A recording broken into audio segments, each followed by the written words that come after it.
মদিনার এক কাফর চোরের ঘটনা আপনাদের সামনে বলি। এক কাফর চোর, তার পেশাই ছিল যে কবরের যারা মানুষ মরে যেত তাদের কবরগুলো খনন করে করে কাপড় নিয়ে বাজারে বিক্রয় করে তার জীবনটা কাটাইতেন।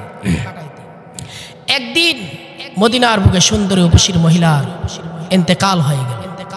এই খবর যখন আসলো কানে, তখন এই যুবক রাতে অন্ধকারে চলে গেলেন কাপড় চুরি করার জন্য। 5টি কাপড় নিলেন। নেওয়ার পরে আসার পথে শয়তান ওয়াসওয়াসা দিচ্ছে, হে যুবক, তুমি শুধুমাত্র এই 5টি কাপড় নিয়েই রাজি আর খুশি হয়ে গেলা? দেখো তোমার হাতে যে লাইট আছে, লাইটটা দিয়ে দেখো যে সুন্দরী উপসী মহিলা, তার সঙ্গে যদি আজকে তুমি তোমার যৌবনের তৃপ্তি নিতে পারো তো তোমাকে আজকে বারণ করতে পারবে না, তুমি তোমার যৌবনের তৃপ্তি নিতে পারবা। যুবকটি তখন শয়তানের ওয়াসওয়াসায় পড়ে ওই মৃত্যু মহিলার সঙ্গে জেনায় লিপ্ত হলেন। যৌবনের তৃপ্তি নেওয়ার পর ওই যুবক উঠে চলে আসবেন। ঠিক এই সময় কে যেন কবর থেকে না জানি মহিলাটাই বলতেছিল, এরে যুবক, তুই আমারে আজকে নাপাক অবস্থায় রাখলি রে। কিয়ামতের দিন হাজার হাজার মানুষের সামনে উলঙ্গ অবস্থায় রাখলি।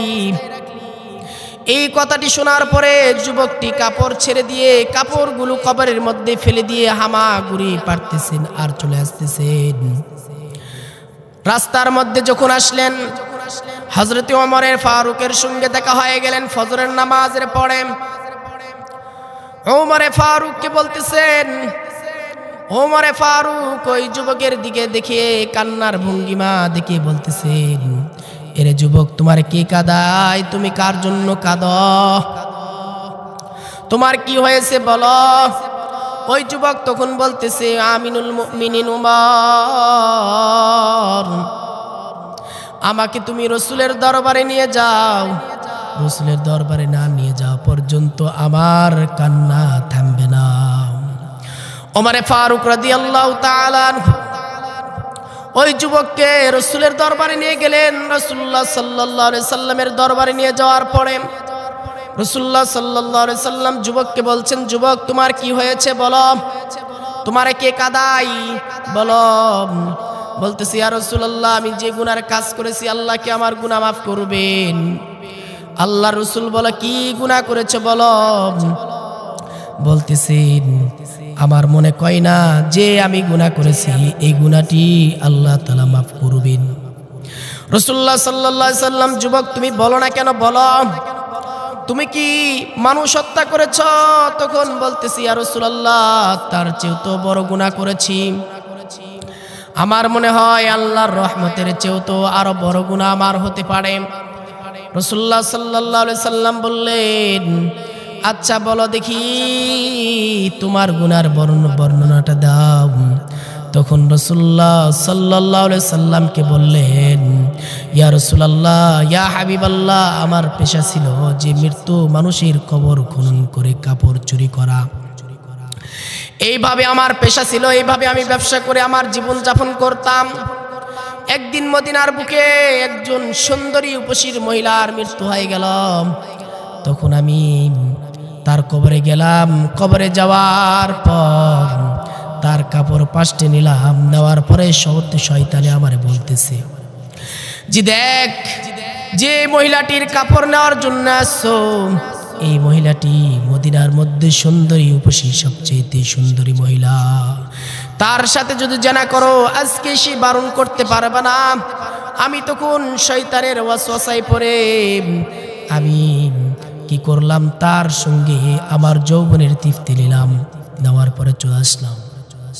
তো রাসূলুল্লাহ সাল্লাল্লাহু আলাইহি সাল্লাম তার গুনার বর্ণনা শুনে রাসূল করিম সাল্লাল্লাহু আলাইহি সাল্লাম বললেন, যুবক, বাস্তবেই তো তোমার গুনাহটি সাংঘাতিক পরিমাণ, অনেক বড় গুনাহ। এই কথা শোনার পর যুবক বিদ্যুৎ বেগে রাসূলের দরবার থেকে চলে গেলেন।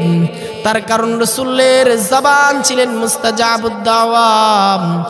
রাসূল এবং পয়গম্বরদের জবান থাকতেন মুস্তাজাবুদ দাওয়া। তারা জবান দিয়ে যেটা বের করতেন আল্লাহ তাআলা কবুল করে নিতেন। তিনি চিন্তা করছিলেন যদি আমার হকের ব্যাপারে কোনো কথা বলে ফেলে আল্লাহর রাসূল, তাহলে তো আল্লাহ তাআলা কবুল করে নেবেন। এই কথা শুনে সঙ্গে সঙ্গে চলে গেলেন পাহাড়ের চূড়ায়। পাহাড়ের চূড়ায় গিয়ে মালিকের কাছে কান্না করে, আল্লাহ তোমার রাসূলের কাছে গেলাম, গিয়ে গুনার বর্ণনা দিলাম। তোমার রাসূল বলল সাংঘাতিক পর্যায়ে গুনাহ, অনেক বড় গুনাহ। মালিক আল্লাহ এমন গুনার কাজ করেছি আল্লাহ, আমি আর জীবনে কোনোদিন গুনাহ করব না। আল্লাহ তুমি আমারে মাফ করে দাও, তুমি ক্ষমা করে দাও। 40 দিন ধরে মালিকের কাছে রোনা জারি করে কান্না করে। এইদিকে জিবরাইল আমিন আল্লাহর রাসূলের কাছে আসলেন। আসার পরে বলতেছেন, ইয়া রাসূলুল্লাহ, ইয়া হাবিবাল্লাহ, আল্লাহ রাব্বুল আলামিন আপনার কাছে প্রশ্ন করেছেন এই সমস্ত মাখলুকের রিজিকের ব্যবস্থা কে করেন, আপনি না আল্লাহ? তো আমি জিবরাইলকে বললাম, হে জিবরাইল, সমস্ত মাখলুকের রিজিকের ব্যবস্থা আল্লাহ করে, আমি কেমনে করব? আল্লাহ রাসূলকে আবার জিবরাইল বলেন, আল্লাহ রাসূল বলেন আল্লাহ তাআলা বলেছেন সমস্ত মাখলুকের সৃষ্টির দায়িত্ব কার, সৃষ্টি করেছেন কে, আপনি না আল্লাহ? বলতেছে সমস্ত মাখলুককে সৃষ্টি করেছেন আল্লাহ, আমি কেন করব রে জিবরাইল? এই কথা বলে 3য় নাম্বার প্রশ্ন বলতেছেন, আল্লাহ রাসূল শোনেন, সমস্ত মাখলুকের ক্ষমার দায়িত্ব আপনার না আল্লাহর?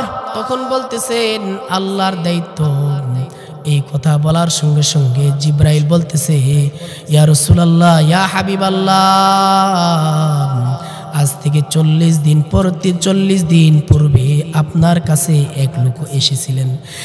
এক লোক এসে আপনার কাছে গুনার বর্ণনা দিলেন, আর আপনি বললেন তার গুনাহ অনেক বড় সাংঘাতিক, মনে হয় না আল্লাহ তাআলা মাফ করবেন। যাও যাও, সে পাহাড়ের চূড়ায় উঠে আল্লাহর কাছ থেকে ক্ষমা নিয়েছেন, তুমি তোমার জবান দিয়ে তার কাছে পৌঁছে দাও।